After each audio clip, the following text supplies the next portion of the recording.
پاکستان کے ضلع قصور کے اس نوجوان مجاہد کی کہانی جس نے اسرائیل کی سرحدوں کو ہلا کر رکھ دیا۔ اسلام کی بقا کی جنگ لڑنے والے اس مجاہد کی طویل داستان سننے سے پہلے چینل کو سبسکرائب کیجیے تاکہ کہانی کی تمام ترقصات آپ تک ہمیشہ پہنچتی رہیں۔ ہم دونوں برآمدے سے ہوتے ہوئے اس کمرے میں پہنچ گئے جو انچارج کا کمرہ تھا۔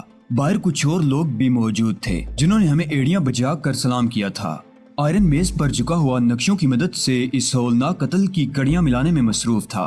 مجھے دیکھ کر اس نے پرخیال انداز میں گردن ہلائی اور کسی تمہید کے بغیر میز پر بچھے ہوئے ایک نقشے پر انگلی رکھتے ہوئے کہنے لگا، مسٹر ہارلیس، یہ دیکھو، یہ وہ علاقہ ہے جہاں ماں باپ اور بیٹی کو قتل کیا گیا ہے۔ اس جگہ سے 3 میل مغرب کی طرف وہ بستی آباد ہے۔ اس بستی میں تقریباً 80 افراد رہتے ہیں۔ ایسا معلوم ہوتا ہے کہ ان تینوں کو سخت اذیتیں دینے کے بعد گولی کا نشانہ بنایا گیا ہے، لیکن بستی کا ہر شخص یہی کہتا ہے کہ اس نے کوئی آواز نہیں سنی۔ قاتل جس راستے سے آئے اور واپس گئے وہ اس بستی کے بالکل قریب سے گزرتا ہے۔ باقی 3 اطراف میں گہری جھیلیں پھیلی ہوئی ہیں۔ یہ ناممکن ہے کہ قاتل اپنے ساتھ کشتی اٹھا کر لائے ہوں اور جرم کرنے کے بعد اس میں بیٹھ کر فرار ہو گئے ہوں۔ جھیل کے اس پار میں نے 3-4 میل تک جنگل کا کونا کونا چھان مارا ہے، مگر قاتلوں کا کوئی سراغ نہیں ملا۔ اوہو، اس کا مقصد ہے کہ تم اس سلسلے میں اپنے طور پر کام کر چکے ہو، میں نے کہا۔ ہاں، بس نہ جانے کیوں مجھے تمہارا خیال آ گیا، ورنہ کام تو میں پہلے ہی سے شروع کر چکا تھا۔ میں نے سوچا کہ کیوں نہ تمہیں بھی ان معاملات میں شریک کر لوں۔ آخر تم بھی تو کسی کام کا آغاز کرو، جو مقصد لے کر یہاں تک آئے ہو اس کی ابتدا تو کرو۔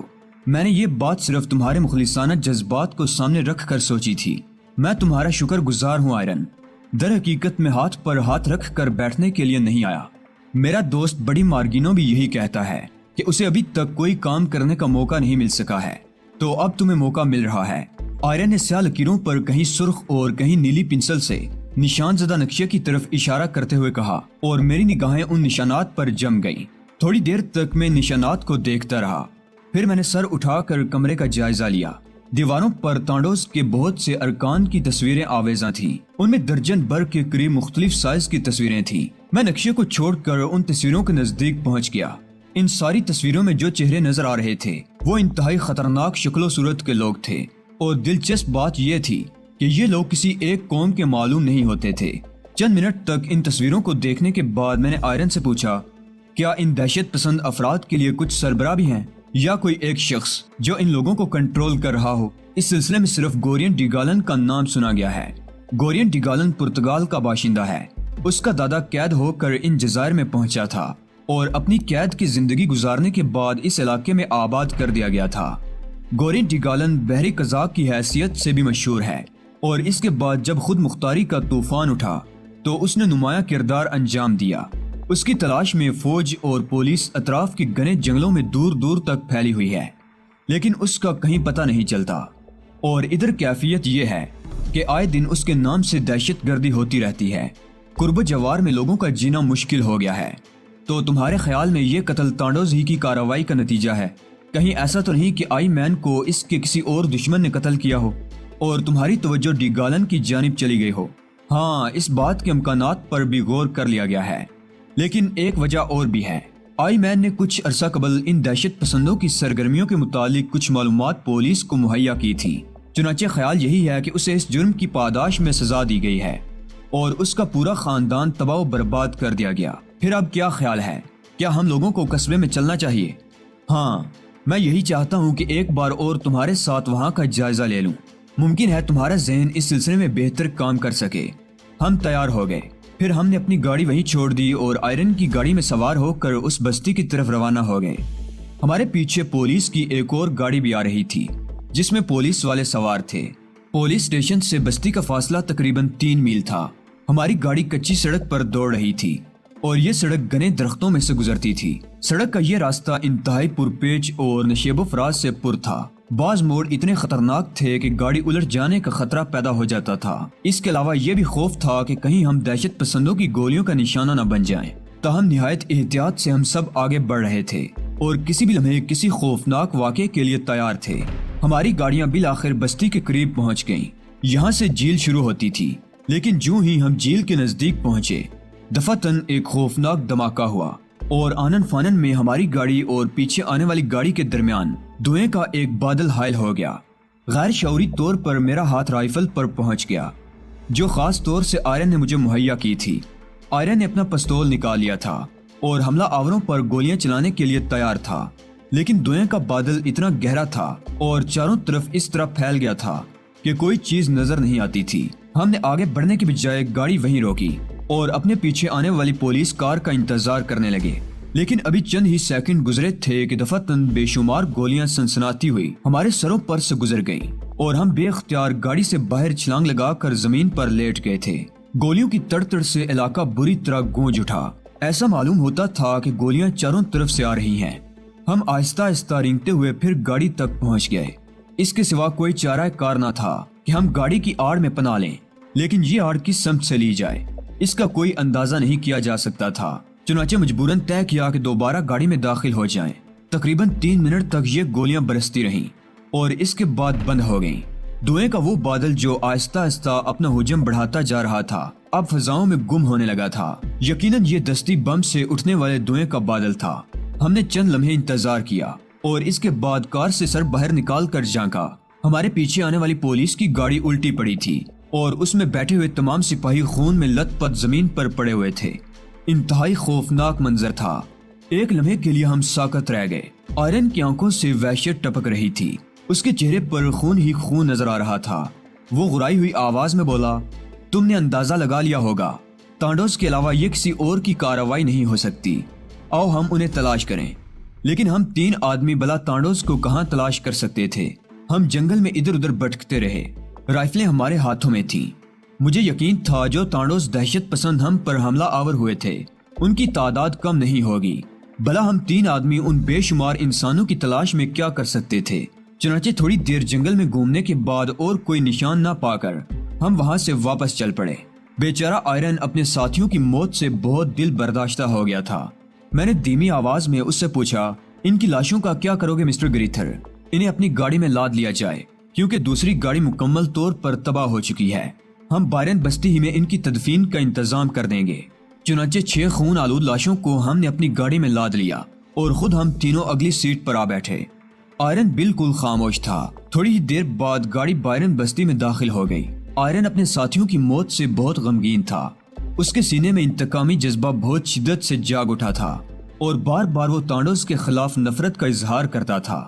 بستی میں داخل ہونے کے بعد اس نے بستی والوں کو اکٹھا کیا اور اپنے ساتھیوں کی لاشیں دفنانے کا کام ان کے سپرد کر دیا۔ بستی کے لوگوں میں خوف و ہراس کی سی فضا پھیلی ہوئی تھی۔ یہ سیدھے سادے مقامی دیہاتی تھے جن کی اپنی کوئی سیاست نہیں تھی۔ وہ تانڈوز کے لیے کام کرنے پر آمادہ تھے، نہ ان کے خلاف۔ آئرن نے مجھے بتایا کہ بستی والوں کا تعاون حاصل کرنے کے لیے ہر کوشش کر لی گئی ہے، مگر وہ تانڈوز کے خلاف کچھ بتانے پر آمادہ نہیں ہیں اور اس سلسلے میں یہی کہتے ہیں کہ حکومت پہلے ہماری حفاظت کا بندوبست کرے۔ انہوں نے آئی مین کی موت پر بھی یہی تبصرہ کیا ہے کہ جس طرح آئی مین کو اس کے خاندان سمیت تباہ کر دیا گیا، اسی طرح ایک نہ ایک دن وہ بھی تانڈوز کے ہاتھوں مارے جائیں گے، اور ان سے بچنے کا طریقہ یہی ہے کہ نہ تو وہ تانڈوز کے خلاف کچھ کہیں اور نہ ہی ان کے ساتھ تعاون کریں۔ اس وقت پولیس کے لیے تدفین کا کام کرنے سے انہوں نے انکار نہیں کیا تھا۔ اس کام سے فارغ ہونے کے بعد آئرن نے مجھ سے کہا، آؤ ان لاشوں کا جائزہ لے لیں جو آئی مین کے مکان میں پڑی ہوئی ہیں۔ میں نے تعجب سے پوچھا، کیا وہ لاشیں دفنائی نہیں گئی ہیں مسٹر آئرن؟ نہیں۔ لیکن کیوں؟ کوئی خاص بات نہیں، صرف اس لیے کہ ہم اپنی تفتیش مکمل کر لیں۔ میں نے اس سلسلے میں کوئی خاص کارروائی نہیں کی ہے، بس قاتلوں کی تلاش میں دور دور تک مارا پھرتا رہا ہوں اور اس کے بعد واپس فیری کول پہنچ گیا تھا تاکہ ضروری امور نمٹانے کے بعد اس سلسلے میں کارروائی کروں۔ ہم بستی کے کچھ لوگوں کے ساتھ آئی مین کے مکان میں داخل ہو گئے۔ مکان سے بدبو اور تعفن کے ببکے اٹھ رہے تھے۔ جس جگہ یہ تینوں لاشیں پڑی ہوئی تھی وہاں سانس تک نہیں لی جا سکتی تھی۔ ہم کسی نہ کسی طرح آگے بڑھ کر اس جگہ پہنچ گئے جہاں یہ تینوں لاشیں بے گور و کفن پڑی ہوئی تھی۔ مکھیوں نے ان لاشوں کو پوری طرح ڈھک رکھا تھا۔ ان کی بنبناہٹ سے وہاں ایک عجیب سی گونج پیدا ہو رہی تھی۔ آئرن نے ایک پرانا کپڑا اٹھا کر مکھیوں کو اڑایا تو میری آنکھوں نے ایک دل گداز منظر دیکھا۔ زمین سے کچھ بلند ایک چبوترا تھا جس پر آئی مین کی لاش پڑی ہوئی تھی۔ اس کا آدھا بدن نیچے زمین پر تھا، سر چبوترے کے اوپر تھا، آنکھیں کھلی ہوئی تھیں اور سر سے نکلنے والا خون پتلیوں پر بھی جم گیا تھا۔ اس کی آنکھیں بھیانک انداز میں گہری براؤن لگ رہی تھی۔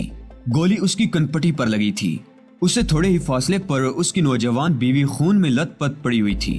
ایک کونے میں 8-9 سال کی لڑکی اوندے منہ پڑی ہوئی تھی۔ اس کا دایاں ہاتھ سر کے نیچے اور بایاں دل پر تھا۔ گولی اس کے دل سے پار نکل گئی تھی۔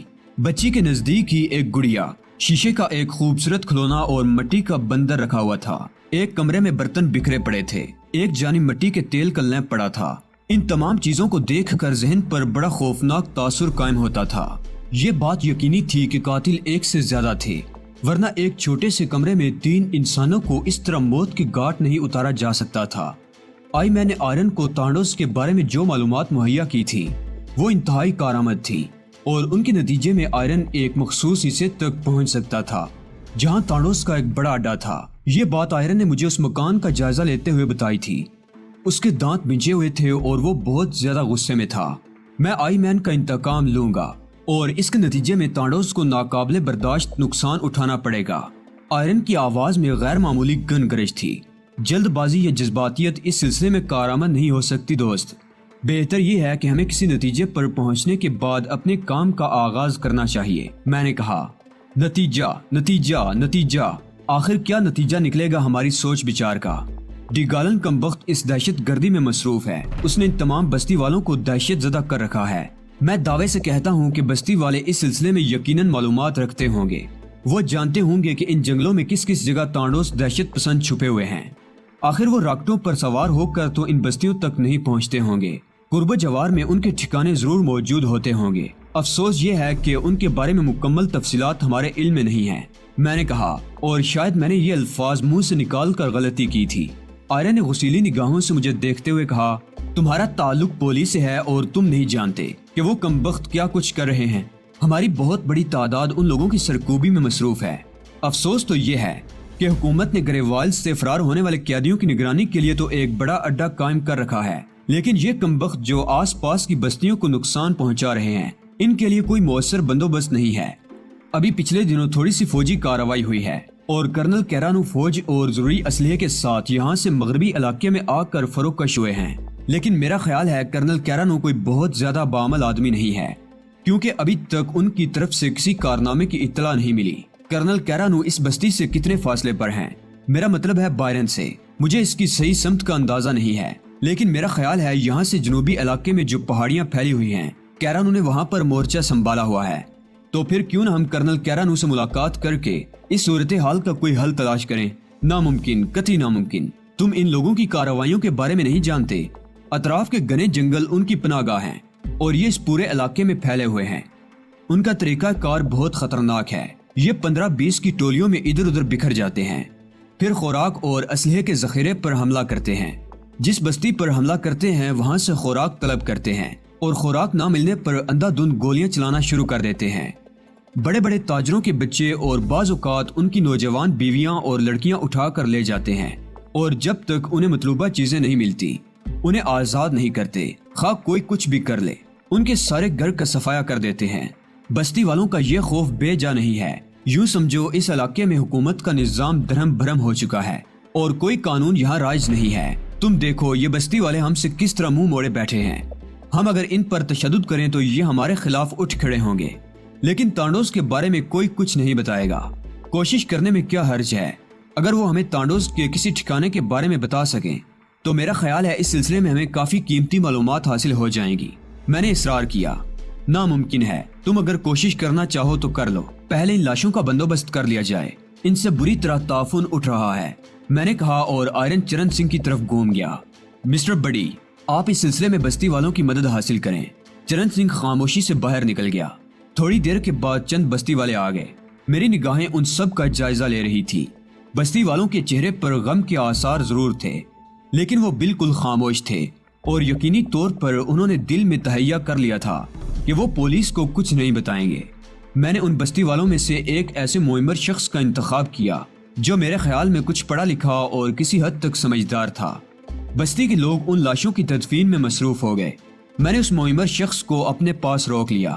چرن سنگھ بھی لاشیں ان کے حوالے کر کے واپس آ گیا تھا۔ اس شخص سے اس کا نام پوچھا گیا تو اس نے اپنا نام بتا دیا۔ اس کے بعد ہم نے اس سے تانڈوس کے بارے میں سوال کیا۔ ہم جانتے ہیں مسٹر ویرینو کہ آپ بھی بستی کے دوسرے لوگوں کی مانی تانڈوز سے خوف زدہ ہیں، لیکن سوچئے، غور کیجئے، آپ کا اپنا گھر لٹ جائے، آپ کے اپنے اہل خاندان تباہ و برباد کر دیے جائیں، تب بھی کیا آپ خاموش رہیں گے؟ نہیں، میں خاموش نہیں رہوں گا، لیکن اپنے خاندان کو تباہ کرنے والوں سے کہوں گا کہ وہ مجھے بھی ہلاک کر دیں، اور اگر انہوں نے ایسا نہ کیا تو میں خودکشی کر لوں گا۔ لیکن اس کے علاوہ بھی تو آپ کچھ کر سکتے ہیں، مثلاً اس نے تنزیہ نگاہوں سے مجھے دیکھتے ہوئے کہا، تانڈوز کے ٹھکانوں کی طرف رہنمائی کر دیں۔ انتہائی احمقانہ بات ہوگی۔ کیا آپ لوگ ابھی تھوڑی دیر قبل ایسی ہی رہنمائی کرنے والے اور اس کے اہل خانہ کی تدفین نہیں کر چکے ہیں؟ گویا آپ لوگ ہم سے تعاون کرنے پر قطعی طور آمادہ نہیں ہیں۔ تعاون ان سے کیا جاتا ہے جو کچھ کرنے کی صلاحیت رکھتے ہیں، اس نے نفرت بھرے لہجے میں کہا اور واپس چلا گیا۔ آئرن شدید غصے کے عالم میں دانت پیس رہا تھا۔ بوڑھے کے جانے کے بعد بولا، دیکھا تم نے، دیکھا یہ لوگ کس طرح پیش آتے ہیں، لیکن سچی بات یہ ہے کہ قصور ان کا بھی نہیں ہے۔ حکومت صحیح انداز میں کام ہی نہیں کر رہی، حالانکہ تانڈوز کے بارے میں بہت سی اطلاعات پہنچائی جا چکی ہیں۔ اب یہ کرنل کیرانو، وہ خاموش ہو گیا۔ میں غور کرنے لگا، کوئی بات سمجھ میں نہیں آتی تھی۔ پھر میں نے آئرن سے کہا، مسٹر آئرن، بدقسمتی سے اب ہم صرف 3 افراد یہاں رہ گئے ہیں۔ کیا ہم اپنے طور پر کوئی کارروائی کر سکتے ہیں؟ نہیں کر سکتے، لیکن اگر میں پولیس کے 10-20 جوانوں کو یہاں بلوا بھی لوں تو کیا فائدہ ہوگا؟ ہمارے سامنے کوئی منزل تو ہو، کوئی راستہ تو ہو، کم از کم ہمیں یہ معلوم ہو جائے کہ ان علاقوں میں تانڈوز کہاں کہاں موجود ہیں۔ ان کمبختوں میں سے اگر کوئی زبان کھول، لیکن میں پھر یہی بات کہوں گا کہ قصور ان کا بھی نہیں ہے۔ میرے ذہن میں ایک اور ترکیب ہے۔ وہ کیا؟ کیوں نہ ہم کرنل کیرانو سے ملاقات کریں اور ان کے ساتھ مل کر انہی اطراف میں کچھ کارروائیاں کریں، دیکھیں تو صحیح کہ آخر ہم اس سلسلے میں کیا کر سکتے ہیں۔ میری اس تجویز پر آئرن سوچ میں ڈوب گیا تھا۔ پھر اس نے گردن ہلاتے ہوئے کہا، ٹھیک ہے، میرا خیال ہے میں کرنل کیرانو کے بارے میں معلومات حاصل کر سکتا ہوں۔ تم لوگ ٹھہرو، میں تم لوگوں کے قیام کا بندوبست کر دوں۔ اس کے بعد میں کرنل کیرانو کے بارے میں معلومات حاصل کرنے کے لیے نکلوں گا۔ ایک چھوٹے سے مکان میں ہماری رہائش کا انتظام کر دیا گیا۔ مکان کے آس پاس کوئی موجود نہیں تھا اور لوگوں نے کسی طرح کا تعاون ہم سے نہیں کیا تھا۔ یہاں کھانے پینے کا مسئلہ پیچیدہ ضرور تھا۔ چھوٹی سی بستی تھی، معمولی نوعیت کی اشیاء ہی دستیاب ہو سکتی تھی، چنانچہ ہم نے انہی پر گزارا کیا۔ آئرن چلا گیا تھا۔ چرن سنگھ نے میری طرف دیکھتے ہوئے کہا، بھائی جی، یہ کس چکر میں پھنس گئے ہم لوگ؟ یہاں تو واقعی بڑی گندگی پھیلی ہوئی ہے۔ کہیں یوں نہ ہو کہ تانڈوز کو ہلاک کرنے یا گرفتار کرنے کے چکر میں ہماری اپنی زندگیاں ہی چلی جائیں۔ اگر اس طرح مر گئے تو واقعی بڑی بے وقوفی کی موت ہوگی یہ۔ میں ہنس پڑا۔ پھر میں نے کہا، چرن سنگھ، ہمیں وہ سب کچھ تو کرنا ہی ہے جو کم از کم ہمیں اس قابل تو بنا دے کہ ہم یہاں سے روانہ ہو سکیں۔ اس کے علاوہ میں اس بچی کو نہیں بھول سکتا جس نے ایک ہاتھ سے اپنا دل پکڑا ہوا تھا اور اس کے اطراف میں اس کے کھلونے بکھرے ہوئے تھے۔ بھائی جی، اس میں کوئی شک نہیں ہے کہ کوئی بھی سینہ جذبات سے خالی نہیں ہوتا۔ مجھے بھی دکھ ہوا ہے، لیکن کیا یہاں صورتحال عجیب نہیں ہے؟ اتنے بڑے بڑے واقعات ہو رہے ہیں اور یہاں کی حکومت نے اب تک کوئی ٹھوس قدم نہیں اٹھایا۔ میں اس سلسلے میں کیا کر سکتا ہوں؟ میں نے کہا، ابھی ہم لوگ یہی باتیں کر رہے تھے کہ دفعتاً اس مکان کا دروازہ زور زور سے دڑدڑانے کی آواز سنائی دی جس میں ہم رہ رہے تھے۔ دروازہ بجانے کی آواز ایسی تھی کہ ہمیں سنبھلنا پڑا، تاہم ہم تیار ہو کے دروازے پر پہنچ گئے۔ اندر آنے والی ایک 27 یا 28 سال کی لڑکی تھی۔ اس کا چہرہ زرد ہو رہا تھا، سانس بری طرح پھولا ہوا تھا، آنکھوں سے وحشت نمایاں تھی، بدن تھر تھر کانپ رہا تھا۔ ہمیں دیکھ کر وہ بری طرح رونے لگی۔ بالآخر وہی ہوا جس کا مجھے خطرہ تھا، بالآخر وہی ہوا۔ اس نے روتے ہوئے تکرار کی، کیا ہوا؟ کون ہو تم؟ میں نے آگے بڑھ کر پوچھا۔ لے گئے، وہ اسے بھی لے گئے، سمجھے تم؟ وہ اسے بھی لے گئے۔ کسے؟ آؤ اندر آؤ، ذرا تفصیل سے بتاؤ، کیا بات ہے؟ کیا فائدہ تفصیل بتانے سے؟ تم لوگ کیا کر سکو گے؟ بتاؤ، تم میرے محبوب کے لیے کیا کر سکو گے؟ میں نے بچپن سے اسے پیار کیا ہے اور اب وہ ان کا شکار ہو گیا۔ پاگل تھا نہ، سینے میں وطن سے محبت کا جذبہ رکھتا تھا، تانڈوز کے خلاف اپنے وطن کی مدد کرنا چاہتا تھا، اور اب اس کی لاش کہیں نہ کہیں مل ہی جائے گی۔ وہ پھوٹ پھوٹ کر رونے لگی اور زمین پر بیٹھ گئی۔